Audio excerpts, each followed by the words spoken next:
Saludos alumnos de diseño analógico. Bueno, aquí una presentación que se llama Introducción al amplificador operacional.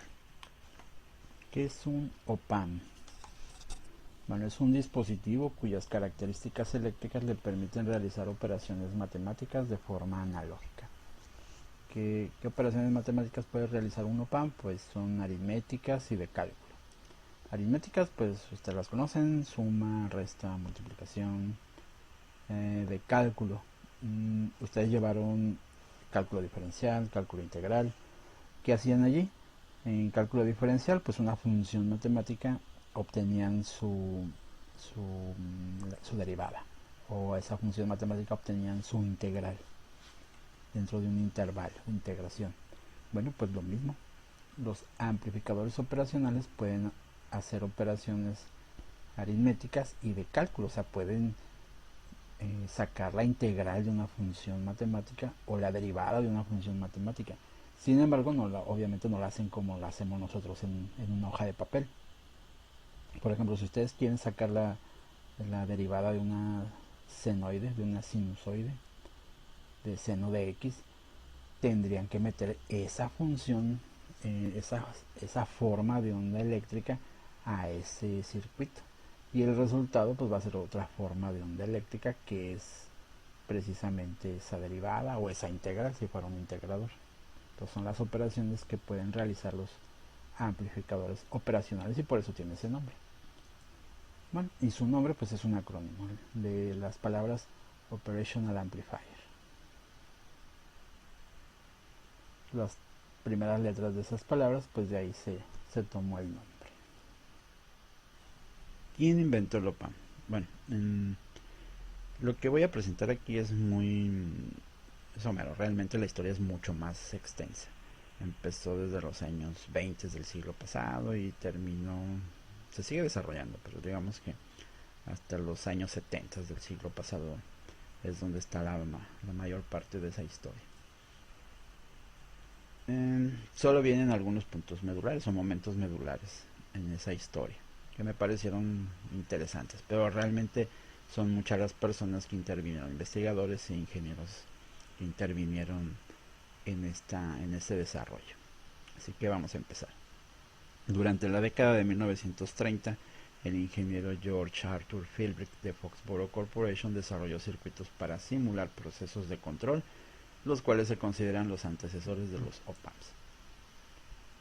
Bueno, pues hace un momento comenté que el OP-Amp, su nombre, la razón de su nombre es porque puede realizar operaciones matemáticas, como la suma o la resta, y obtener derivadas o integrales de funciones. Bueno, pues resulta que esas operaciones son muy importantes en los sistemas de control. ¿Por qué? Recordarán de sus cursos de ecuaciones diferenciales.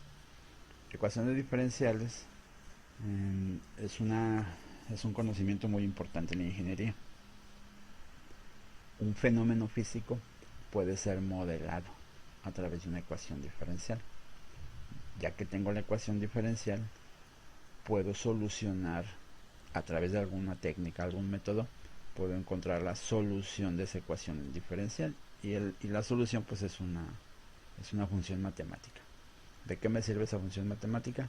Bueno, para empezar, esa función describe el fenómeno, describe ese fenómeno físico, y entonces yo puedo predecir cosas. Bueno, pues ahora imaginen, este evento que está aquí comentado, pues son finales de los años 30. Eran los albores de la Segunda Guerra Mundial.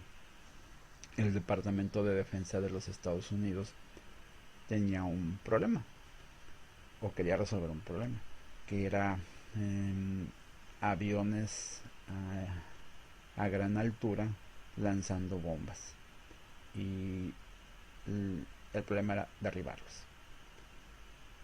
Si yo como artillero pues disparo a un avión, en cuanto lo observo, si le disparo directamente, pues la distancia es tan grande que cuando el tiro alcance ese lugar, pues el avión ya pasó.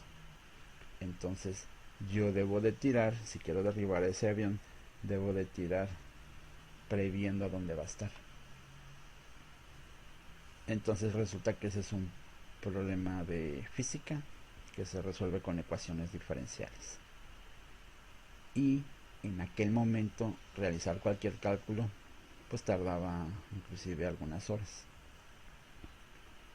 Y antes de ese problema, pues ya muchos investigadores se habían dado cuenta que si contaran con un amplificador eléctrico, un amplificador electrónico que tuviera ciertas características, ese amplificador podría resolver, podría realizar cálculos matemáticos.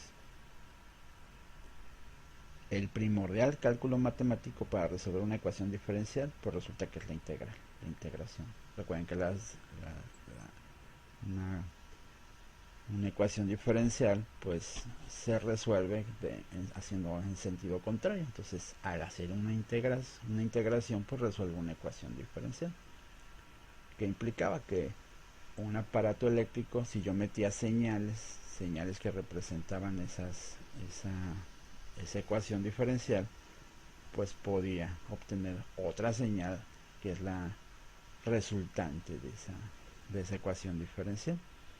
¿Y qué tan rápido lo podía hacer? Pues tan rápido como la electricidad pudiera moverse. O sea, muy, muy rápido. Y bueno, pues el Departamento de Defensa de Estados Unidos pues le pidió a una empresa desarrollara esos sistemas de control precisamente para la artillería de los Estados Unidos. No solamente a ellos, también a universidades.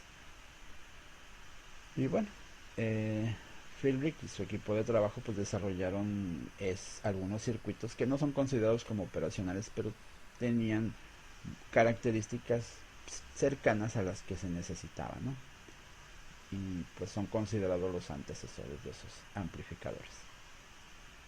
Luego en 1941 se dio una patente, hubo una solicitud de patente de Carl del Schwarzer Jr. de Bell Telephone Laboratories.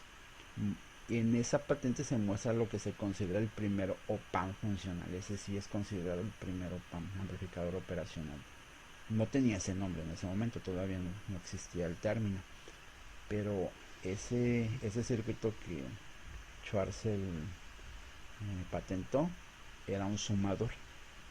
Entraban varias señales y sumaba. Ese amplificador se encargaba de hacer una suma de señales, y podía ser usado ese mismo amplificador en otros circuitos para hacer otros tipos de operaciones. Por eso es considerado el primer OPAM funcional. En 1943 el ingeniero Lovejoy fue contratado por un profesor de la Universidad de Columbia que se apellidaba Ragazzini, y diseñó un OPAM basado en etapas diferenciales, el cual se considera ser el primer diseño moderno.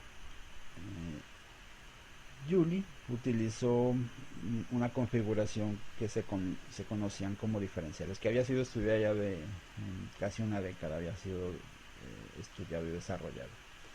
Y él, curiosamente, esos amplificadores, los diferenciales, pues eran usados con una sola entrada y funcionaban, eran sistemas que manejaban una resta interna, pero siempre se utilizaba una sola entrada. Y él le ocurrió utilizar una configuraciones similares con dos entradas, que trabajara para dos, y resultó ser un gran avance, tan bueno que lo seguimos usando. De eso fue en 1943, pues ya pasaron casi 80 años y sigue siendo la base de la inmensa mayoría de los amplificadores operacionales. Entonces sí, fue un gran desarrollo. Lovejoy murió hace 5 años, en 2015. El término PAM apareció por primera vez en un artículo de divulgación de 1947, escrito por el profesor de la Universidad de Columbia, John Ragazzini. Y sí, precisamente fue la persona que contrató a Joule para ese desarrollo. Bueno, el diseño de Lovejoy, vamos a verlo. Su diseño se basaba en amplificadores diferenciales. Recuerden, estamos hablando de 1943. La teoría de los semiconductores apenas se estaba desarrollando. Todavía no existían los componentes, las válvulas electrónicas basadas en estado sólido. Todo lo que existía en aquel momento pues eran las válvulas al vacío. Y ahí lo tenemos, ese fue el esquema, que de hecho fue el que se presentó en ese artículo de divulgación del profesor Ragazzini. Utiliza eran triodos en un mismo envase, o sea, dos bulbos en un solo encapsulado al vacío. Es lo más parecido a tener circuitos integrados actualmente. Entonces Joule pues utilizó un par de diferenciales. Un diferencial, a ver, aquí lo podemos ver. Estas son las entradas. Si queríamos, pues una entrada podía estar a tierra, como ahí se indica. Si no, pues usarla con una señal. Y entraban a las rejillas de las válvulas, que sería el equivalente a las bases de los transistores.